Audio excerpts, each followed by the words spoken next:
nkuko nabibabwiye, ikintu cyonyine usabwa ni ugukora subscribe, ubundi wamara gukora subscribe ukansaba ibikurikiye, kubera ko nje mbere hano kuba atamerika. Uyu munsi rero nimugorana naraye nkoze inkuru y'umwami Salomo, none wahita haza umuntu aranyandikira ati ko wakoze inkuru igice wazatubwiye ku mpeta bajya bavuga Salomo yari afite yambaraga, impeta yamuhaga imbaraga zidasanzwe, zatuma impeta yatumaga abasha guhangana n'imyuka mibi ndetse agategeka inyamaswa n'amajini, wazatubwiye iby'iyo mpeta.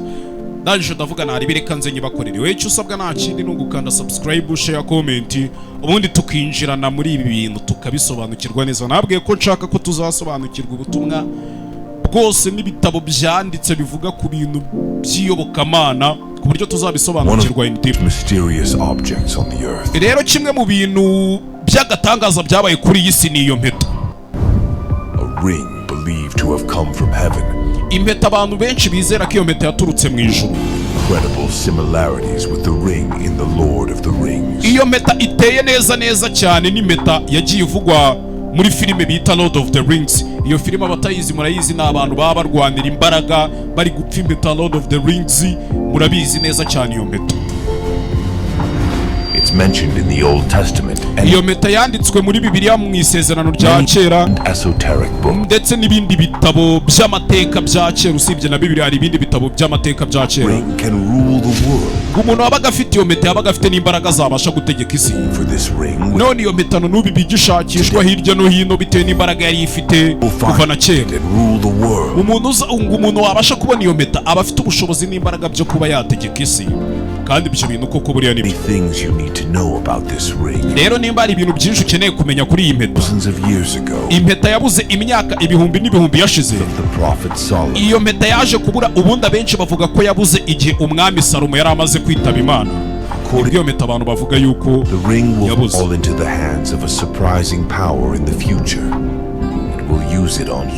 Ndetse bavuga ko umuntu wari kubasha kongera kubona iyo mpeta nyuma ya Salomo yari afite ubushobozi bwo kuba yategeka ikiremwa muntu akanakibona. Ese mwiteguye gusobanukirwa amabanga y'iyo mpeta n'ibintu byinshi byahishwe? Izi nkuru ubundi nta nubwo wazibona muri Bibiliya, kandi murabizi Bibiliya yanditse ku mwami Salomo imwandikaho ibintu byinshi, ariko nk'iki kintu ntabwo baba barakivuzeho. Niyo mpamvu ngiye mvuze nze mbibasobanurira. Iyi mpeta yari ifite imbaraga zidasanzwe.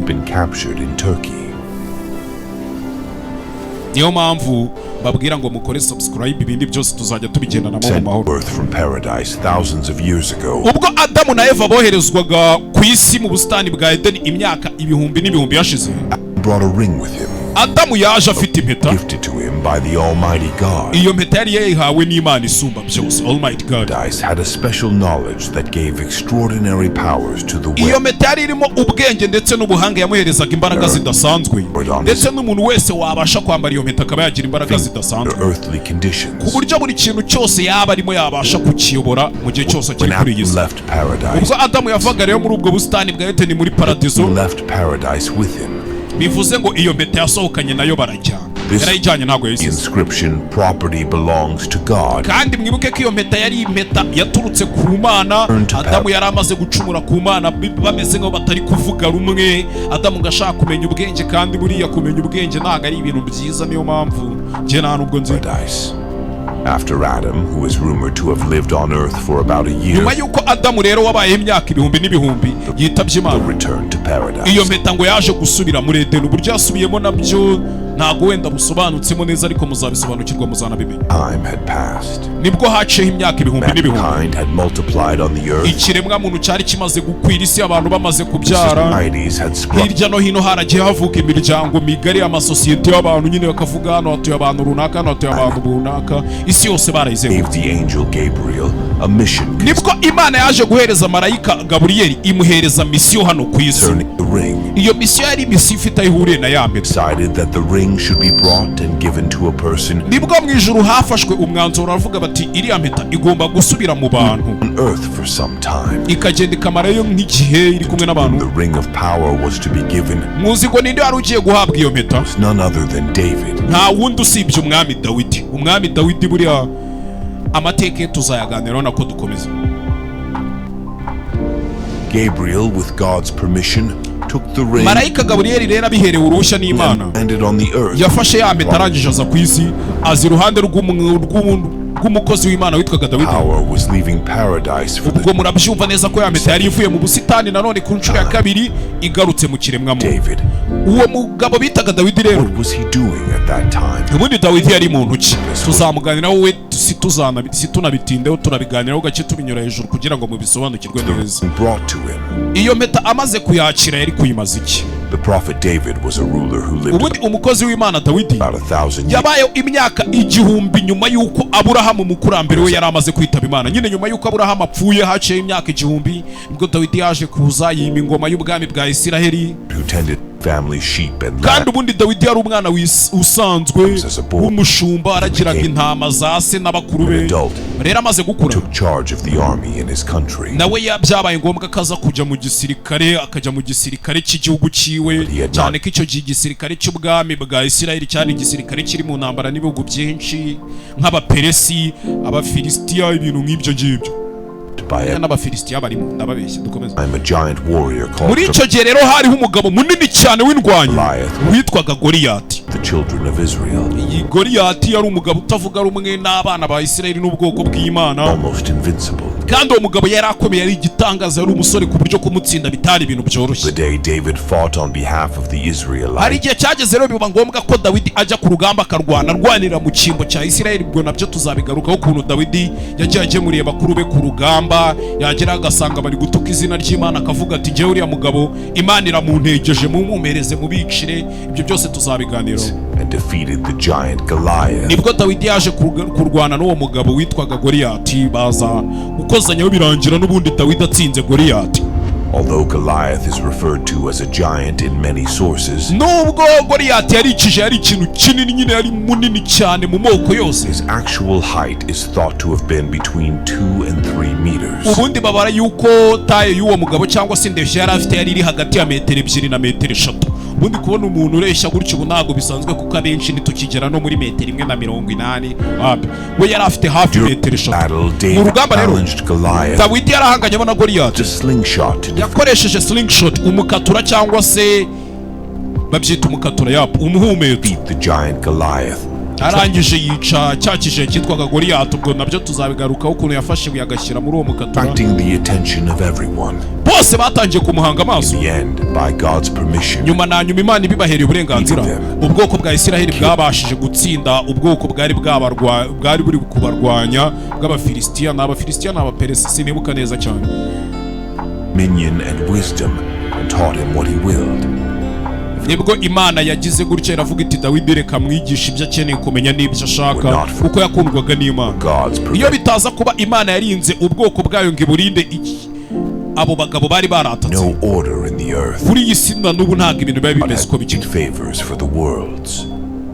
We understand that God gave David special favors, and we turabizi yuko Imana yagiye igira gutya igahuhiramo Dawidi akaba umuntu ukundwa n'Imana ndetse ikanamutonesha. hari umupangu rero uhambaye, kandi uwo mupangu wari ukomeye ubwo bajyaga guhereza Dawidi iyo mpeta. The one who wore this ring with God's name on it, umuntu wagombaga kwambara iyo mpeta iriho izina ry'Imana, be given the power to rule the demons, yari abonye imbaraga yari kuba abonye imbaraga zo kuba yategeka byose birimo amadayimoni, the winds, imiyaga the beasts, ndetse n'ibinyamaswa. Imana ibimufashijemo. rero ubwo marayika Gaburiyeli yazaga ku isi azaniye ya mpeta Dawidi, dore ibyabaye hagati ya marayika Gaburiyeli na Dawidi ni ikiganiro cyabayeho muri Bibiliya. ndabizi mushobora kuba mutarakibonyemo, ariko reka nje nkibabwire. marayika Gaburiyeli ngo yabwiye Dawidi, aramubwira ati nkuzaniye impeta iturutse ku Mana, ariko nkuzaniye n'ibibazo, ntabwo nzanye impeta yonyine. genda ukusanye abahungu bawe bose ubazane hano, Imana niko itegetse. ndetse buri umwe mu bahungu bawe uri buzane uze kumubaza ibi bibazo. mubaze ibibazo ndi buze kukubwira. uri buze gusubiza ibyo bibazo byose akabisubiza neza atajijinganyije cyangwa ngo atebwe, uwo niwe uzakuzungura agasigarana ubwami. uzamuhereza iyi mpeta, ndetse uwo muntu bizarangira ari we ubaye umuyobozi w'isi yose. niko marayika Gaburiyeli yabwiye Dawidi. nta kindi cyabaye, Dawidi yaragiye akusanya abantu be bose, ubwoko bwa Isiraheli, abaturage bose bamaze kuhagera, nibwo yatangiye kubaza abahungu be umwe ku wundi Questions he had received from Gabriel. ababaza ikibazo yari yakiriye giturutse ku Mana kikanyura muri marayika Gaburiyeli. Bya bibazo Gaburiyeli yari yamubwiye ati uze kubaza abahungu bawe ubisubiza niba urahiye impeta.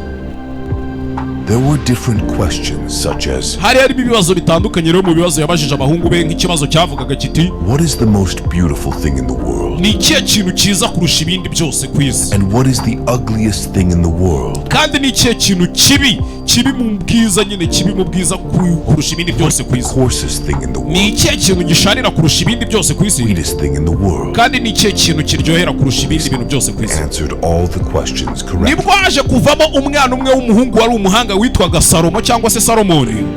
niwe wasubije ibyo bibazo byose abisubiza atajijiganyije. One of David's 19 sons. Salomo yari umwana umwe mu bana 19 mu bahungu 19 Dawidi yari yarabyaye. Previous video, muri video ibanza naraye mbakoreye kuri YouTube channel mwayibonye. ubwo umuntu utayibonye agenda kuri subscribe anabyiteho cyane rwose anabisharinge explained in detail kugira ngo ubutumwa bwiza busakaze no ku bandi. naraye mbibasobanuye akantu ku kandi uburyo Salomo yabayeho, ukuntu yari umwana akaza gukura akima ingoma ya se, byose nabibabwiye uburyo yaje kugwa hasi bitewe n'abagore. was one of the 19 sons of David. Salomo yari umwe mu bana 19 b'abahungu ba Dawidi. Yet, nimba mutararebye iyo video get out after this video. muze kucekinga nyuma y'iyi ngiyi. Solomon answered all the questions. Salomo rero yaje gusubiza ibyo bibazo byose kandi abisubiza neza. Thing that his father David was not happy about. ariko haje kuzamo ikibazo kimwe kitashimishije se w'uwo mwana Salomo, ise Dawidi. And that was that Solomon was smiling uncomfortably as ibyo ngibyo icyo kibazo cyavutsemo. Salomo ari gusubiza ibyo bibazo yabisubiza ubona atabyitayeho, yisekera nyine asa nkaho yabifetse yanabipinze cyane. question. ariko ibibazo yarabisubije. Dawidi arangije aravuga ati yego pe, Yes. yego. He answered all the questions correctly. But ibibazo byose yabisubije kandi yabisubije neza. I don't understand why in the presence of so many people ariko sindi kumva impamvu mu maso y'abantu banganaga kuriya me by smiling yansebeje akajya aseka asubiza ibibazo ubona atanabyitayeho. each question. nubwo asubije ibibazo byose ariko njye ntibyanshimishije. Solomon replied, Salomo nibwo yasubije Dawidi for aramubwira the ati right answers to erega papa, this question. nanjye ntabwo narinzi ibisubizo bya biriya bibazo byose That wabazaga. question. gusa nyuma y'uko umbajije ikibazo, And standing on hariya hari hahagaze anti ubundi bubyita umuswa mu kinyarwanda. hari umuswa wari uri hariya.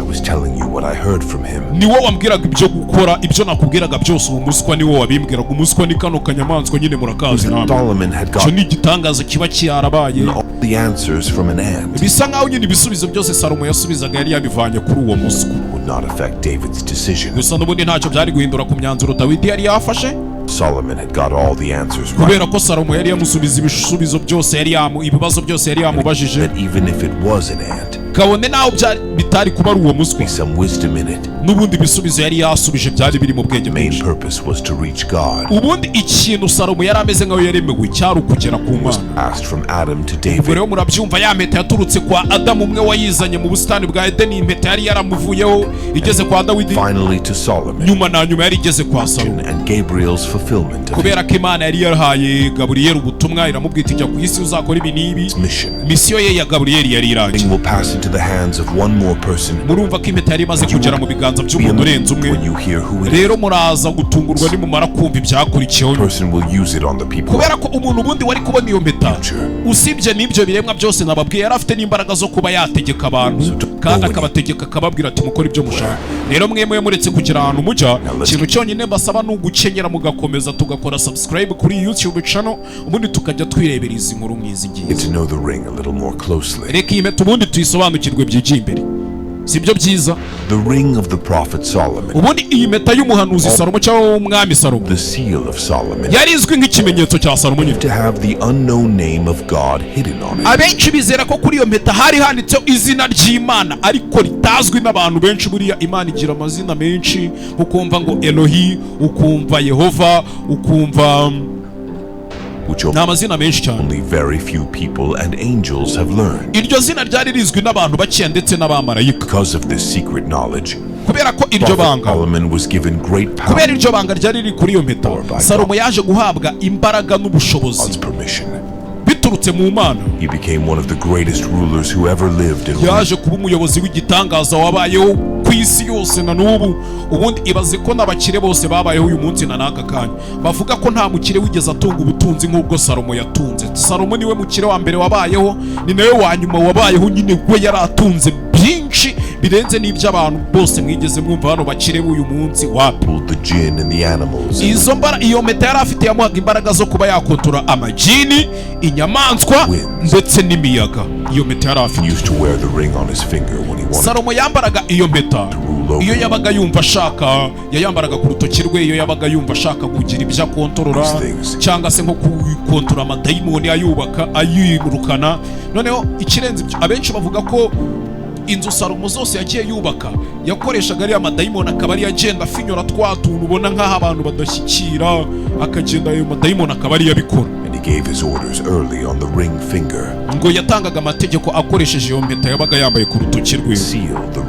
Rero kuri iyo mpeta hari ikimenyetso. Icyo kimenyetso kigaragazwa nk'aho ari inyenyeri y'Abakristo. Cyane Abakristo bavuga bati inyenyeri yo kwa Dawidi. Ibyo bintu mujya mubyumva. Cyane rero ko kubera yuko Salomo n'ubundi yari umwe mu bahungu ba Isiraheli, Abayahudi bafashe cya kimenyetso, ibimenyetso bizizaga byose babihinduza ya nyenyeri, bavuga ko ari inyenyeri yo kwa Dawidi. Iyo nyenyeri ubu n'aka kanya ufashe telefone yawe ukareba mu idarapo rya Isiraheli uhita ubonamo inyenyeri iri mu ibara ry'ubururu. Iyo nyenyeri ibamo na n'aka kanya muri iryo darapo rya Isiraheli iyo nyenyeri iracyabamo. Iyo nyenyeri rero bavuga ko ubundi yabaga kuri iriya mpeta. Mushobora gutekereza ko wenda iyo nyenyeri ari ikimenyetso cya Isiraheli, ariko ntago ari cyo cyonyine. N'abaframaso cyangwa ba bantu batemera Yesu Kristo, batemera Imana, basenga Sekibi, nabo ubwabo bagira ikimenyetso cy'inyenyeri.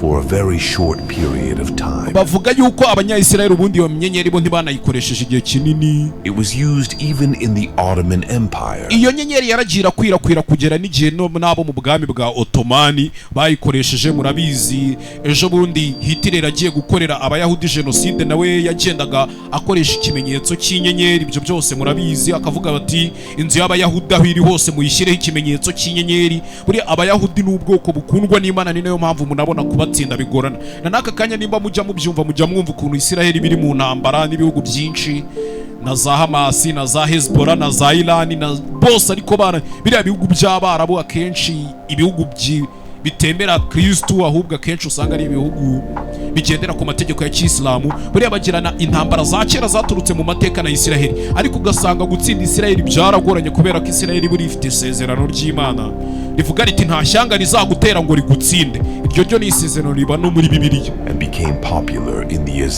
Si ibyo byonyine, buriya n'Abayisilamu ubwabo bagira ikimenyetso cy'inyenyeri. Iyo nyenyeri rero murumva aho yaturutse, ubwo ndabibasobanuriye byose, noneho amazimwe aracitse. Twigarukire rero ku bindi bindi. Nimba mwararebye filime yitwa Rings of the Power cyangwa se Lord of the Rings, Solomon had impeta Salomo yambaraga cyangwa impeta amaze kubasobanurira imeze neza nk'impeta iba muri filime yitwa Lord of the Rings. Iriya filime bayikinnye bashingiye kuri iyo mpeta. Nimba mutari munabizi mubimenye, nimba iyo filime mutaranayibona ndaje nshaka gukunda nzayibasobanurira nkayibashyira kuri website yitwa gasobanurifilms.com, mugende mwishyura abonema. We have seen the story of a ring of power. Mushobora kuba mwaragiye mureba inkuru nk'izo ngizo. That gives its owner impeta yari ifite imbaraga ku buryo umuntu wayambaraga yabaga afite imbaraga zo gukontorora ibiremwa byinshi. Discovery of the ring real? Ariko amakuru yo kuvumbura iyo mpeta bakomeje kuyishaka, abahanga bakomeza kuyishaka hirya no hino. Recently, an 800-year-old nibwo baje kubona urugi rusa nkaho rwari rufunze ahantu ejo bundi muri Turukiya. Urugi rwari rufunze ahantu urugi rwari rumaze hafi imyaka 800 rufunze rutanafunguka. Ubwo namwe murabyumva.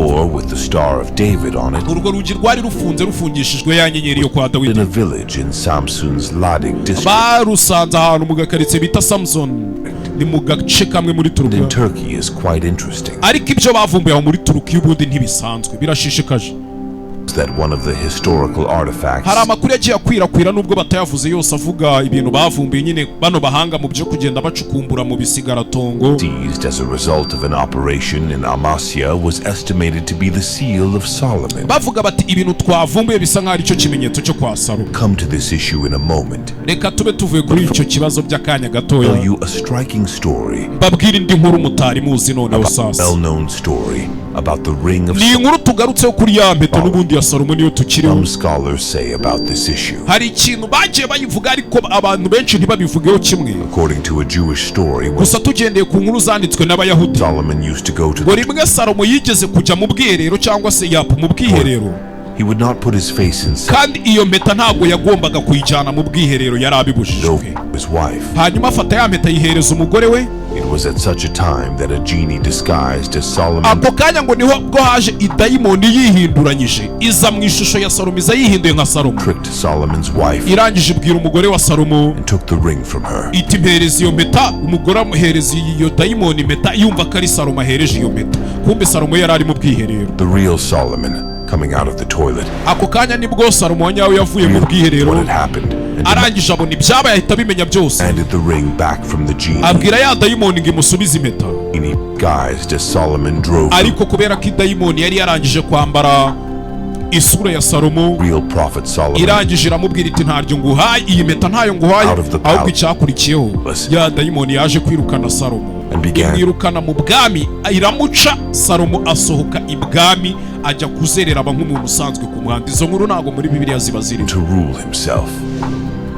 iryo dayimoni risigara ari ryo ryiyoborera. According to the legend, rero dukomeje nyine mu bitabo twagiye dusoma, njye mba narabasomeye nkagenda nkakusanya documentary nk'iyi nkayibakorera nkayandika nkayanima, ako murumva imvune mba nagize. none ndi kubasaba sabo mukayinyima. after this incident, Solomon nyuma y'ibi byabaye began to live in a fishing town. Salomo yahindutse umurobyi ajya kwibera umurobyi ku mazi, Fisherman.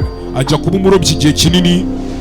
Years later, haza gucaho imyaka when the genie threw the ring into the sea, rya dayimoni rimaze kwiyumva naryo impeta riza kuyifata riyijugunya mu nyanja one could get hold of it. kugira ngo iyo mpeta hatazagira undi muntu wabasha kuyifata ngo ajya gutegeka ayo magini. The fish that umugoroba umwe Suleiman Salomo avuye kuroba yaje kuroba ifi. amaze kuroba ifi eaten iyo fi aza kuyiteka arayirya. came out of his stomach, mu nda y'iyo fi yaje gusangamo ya mpeta yari yaratawe mu nyanja. thus came back to Solomon, nubwo buryo impeta yaje kugaruka igarukira Salomo.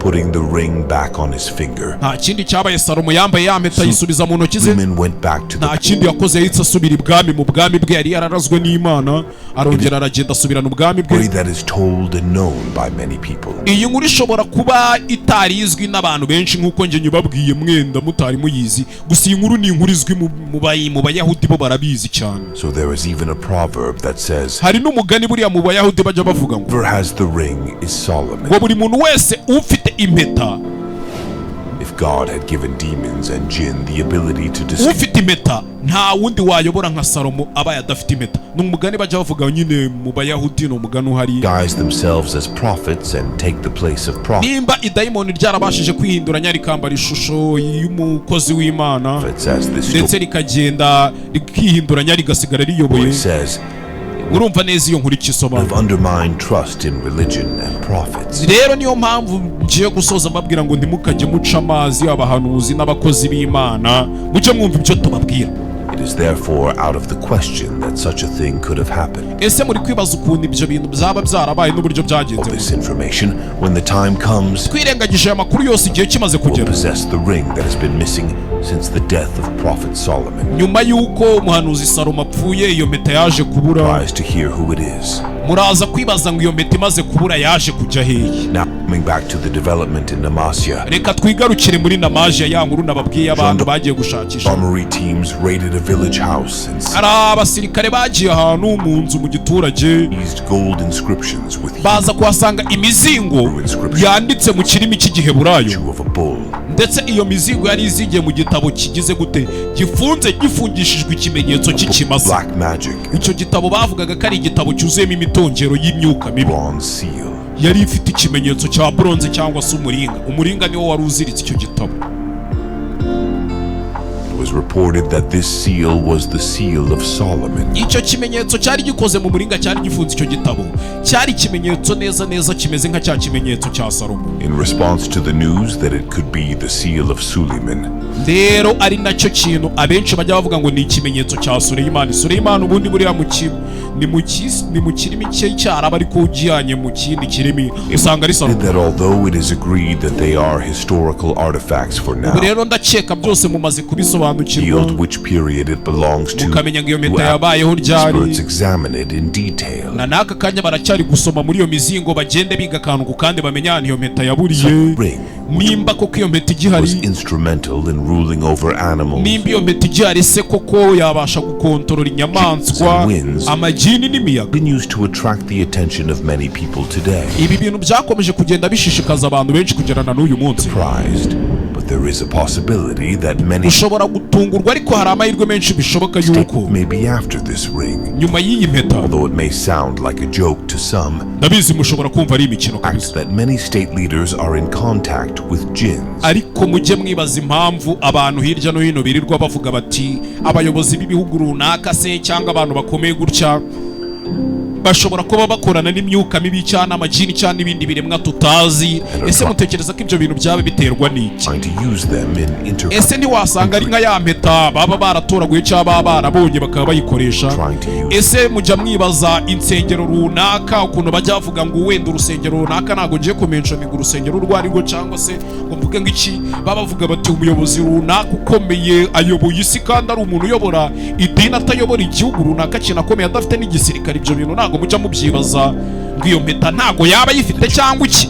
perhaps using them think that they can completely dominate the world. bakaba bafite iyo mpeta nk'abo bayobozi bavuga bati iyi si tuzayigarura cyangwa tuzayiyobora. ibyo bintu ntabwo mujya mubyibazaho Dimensional beings nk'ikiremwa muntu tukaba twakiyobora tukagendera ikindi kintu. that they might ndakeka ibyo bintu byose muba muri kubyibaza. nyuma y'icyo gihe rero n'iyo mpeta byose view in another video about nzabibasobanurira ibindi bizakurikira mu yindi video. metaphysical intelligence in the ngende mbabwira byose amakuru yaje kuboneka nyuma, abantu bakeka ko iyo mpeta baba bayifite n'ubwo abenshi bavuga ko yaburiwe irengero. ibyo bintu byose muzagenda mubisobanukirwa. we nta kindi usabwa usibye gukora subscribe, share na comment, ubundi tukirira show. be after this attractive power of the ring. But according to the Islamic narrative, the scepter of cyane ko tugendeye nko mu byanditswe n'abayisilamu Moses and the seal of Solomon will come ngo umuhanuzi cyangwa se umukozi w'Imana Mose Musa nawe yari afite ikimenyetso cya Salomo, underworld first in the apocalypse. kandi bavuga yuko icyo kimenyetso cyangwa se ibyo bimenyetso byose bya Salomo mbere yuko isi igera ku iherezo byose bizazamuka biboneke mu maso y'abantu, abantu bose babibone.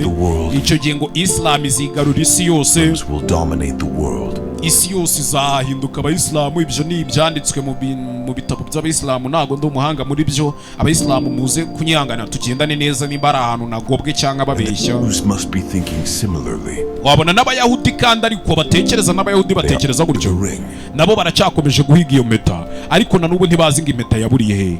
mwakoze kumva iyi video no kuyireba. wowe ikintu usabwa nta kindi ni ugukora subscribe, share, comment, ibindi byose tuzagenda tubiganira. kandi wowe making sure ko ukoze sub kugira ngo inkuru zitazagira n'imwe ikujabuka. ubwo ejo nzaza dukomeza n'indi nkuru tujye twirira show ya